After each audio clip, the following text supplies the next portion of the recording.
Just as a heads up, guys, this video talks about taking pictures on a smartphone. It's not about how to take pictures on a smartphone, but what I learned when I use a smartphone almost exclusively for taking pictures for 5 years.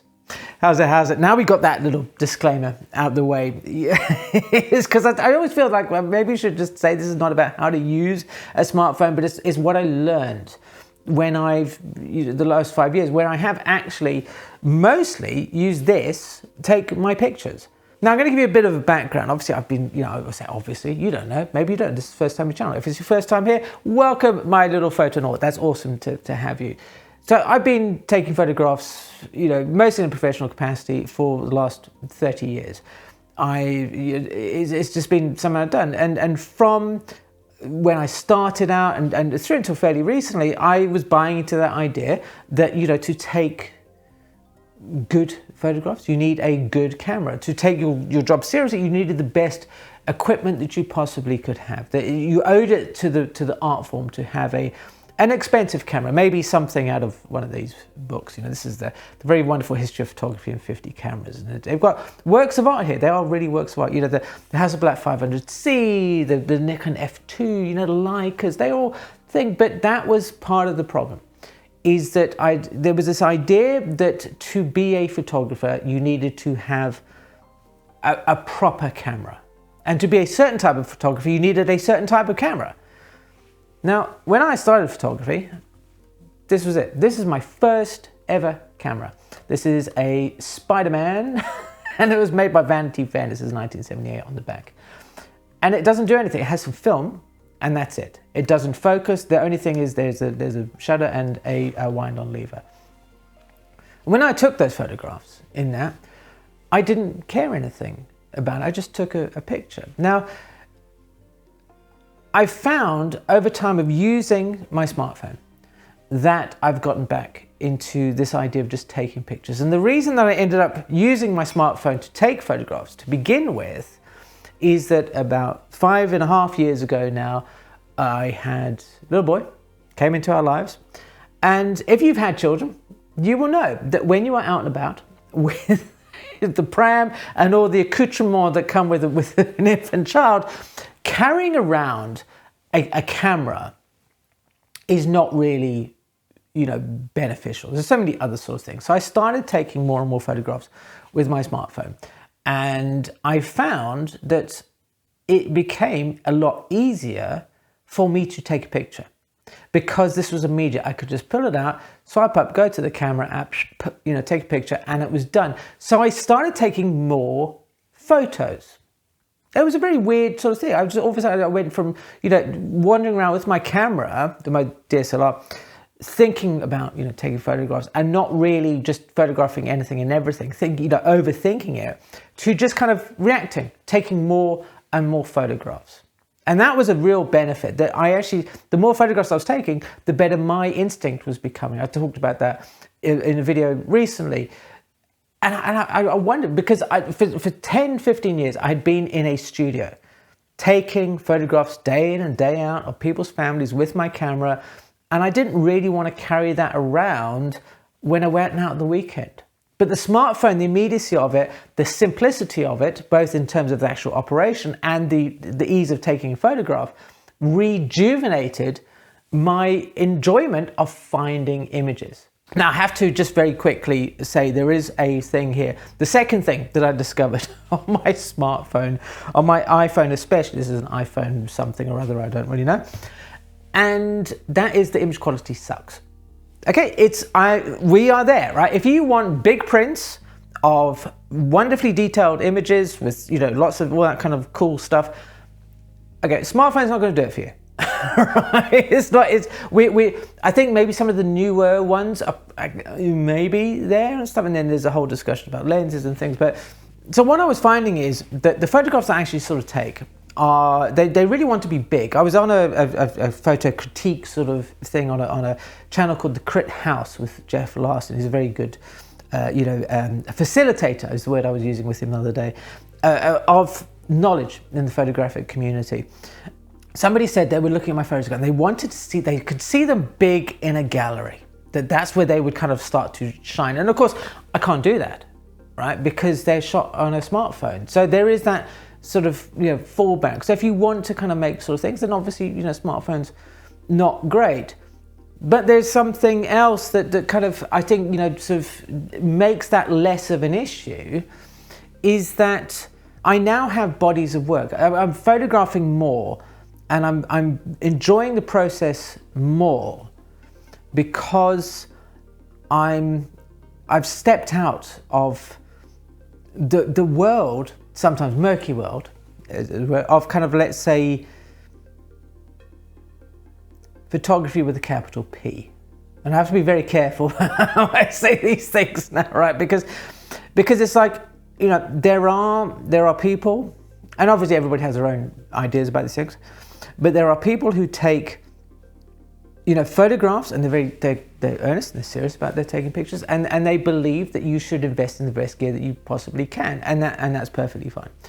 And with that comes a lot of rules and and ways of doing, accepted ways of doing things, dogma, to use a single word. And as soon as I kind of stopped using, and again I'm going to say proper cameras, and moved to my smartphone, it was like that didn't matter. It's like I'd become a bit of a heretic by using the smartphone. So because I was now free of that dogma, I could just do whatever I wanted. And that kind of ties in with the quality idea. I wasn't fussed about the quality because the quality was just not there. It ceased to be an issue. Much as this doesn't have focus. If the picture's in focus or out of focus, that's kind of, it's just what it is, right? There's nothing to do. So you stop worrying about it. This has got guesstimation focusing on it, which means that there's everything's kind of in focus. So you have to sort of guess this distance. It's all very weird sort of thing. And that was a liberating approach, to sit and go, actually, now I can just do my own thing. It was wonderful to sit there. And I've broken so many rules of photography within my, within the time that I've been photographing with my iPhone, that it's weird. I don't really want to go back to photographing, proper verticals and things like that. But we don't have to, because obviously we're all allowed to photograph in the ways that we want to. Right, we're going to talk very quickly about the Frames app on here, because there's one thing that your DSLR, your mirrorless, your medium format cameras can't do, and that is access Frames app. He says with all the confidence, maybe there is a camera that is going to have apps, but your smartphone will. Being able to share your images in this kind of modern world, and that's another benefit of using a phone, is it makes it so easy to do that, is great when you are sharing them in places where you feel welcome, where you feel supported, where you are around like-minded people. It is just easy to use. It's there on your phone whenever you want to use it. Go check them out. I think it's well worth looking at. I know a lot of you support Frames, and if you are not familiar with them, check out the app. It's great. Thank you ever so much, and we're going to get back into the video now. And coupled with that idea of, there's the right way to photograph and there's the wrong way to photograph and stuff like that, was this concept that, people who use an iPhone, something like this, are not really photographers or something like that. And I think at the beginning of iPhones and things like that, I felt that way.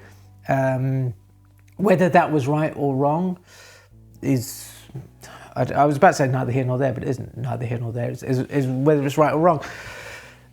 And it was a snooty way of thinking, because at the time I hadn't seen the work of some people. And as soon as I actually paid interest in in how to using a smartphone and wanting to kind of figure out how to use them better, what could you do with them, things like that, and just kind of see if I was missing something, I was finding the work of people who were using iPhones and smartphones to take images, and they are stunning. Some people's work, they were stunning. Now, that's not to say that everybody who uses a smartphone takes stunning pictures just as much as everybody who takes photos with a digital camera makes stunning photos. But there's one photographer in particular, Eric Menscher. I have to mention him because his work is absolutely brilliant. Now, when I first saw his work, I went, okay, what's square? I like square. Another benefit of photographing with my phone is I can photograph natively square.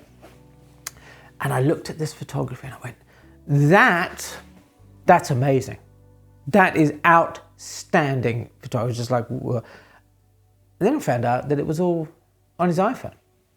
And that just blew my mind. That was like, wow, look what you can do. It was glorious. If you know how to use the tool that you have to take a picture, then, you know, the world is your oyster. Coupled with what I mentioned earlier about, people, myself, sitting there going, if you've got a smartphone, you're not a real photographer, is that as I've talked to a number of people through mentoring and one-to-ones and things of that nature, there are people, I want to get into photography, but I haven't been able to afford, a proper camera. I'm saving up and things like that. And photography is an expensive hobby. I think there's no bones about that, right? Some of these cameras and stuff that are aimed at hobbyists, wow. That, and this kind of obsession with Leicas and things, but that's a whole another thing. This simple little device that most people have in the world has made photography and making kind of, sort of arty photography accessible to millions. And a lot of people will decry that and say, it's the end of photography now with AI and things of that nature.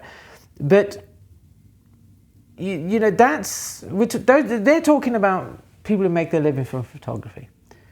I'm addressing this at people who enjoy the process of taking a picture. That, it was a mind shift where I was kind of like, you're not really into this kind of thing. You're not really, if you can't just get a camera, then you're not a photographer. And that's all changed. That has been the biggest change that has come, that I've discovered from using a smartphone, is that is put back in my hands the joy, the excitement, the fun, the magic of just taking pictures without any fussing, without the focus and the back button peaking and stuff. I think if you were to do a review on this camera here, it would be 10 seconds. It's made out of plastic. It's got blue and it's got red, and it's got a wind-on lever.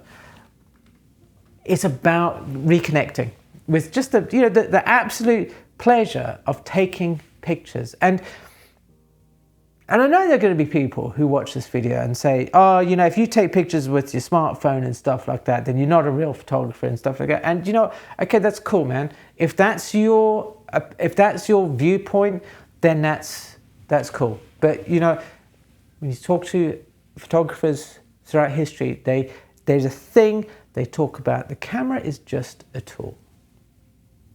Don McCullen says he uses a camera like a toothbrush, just because it's there.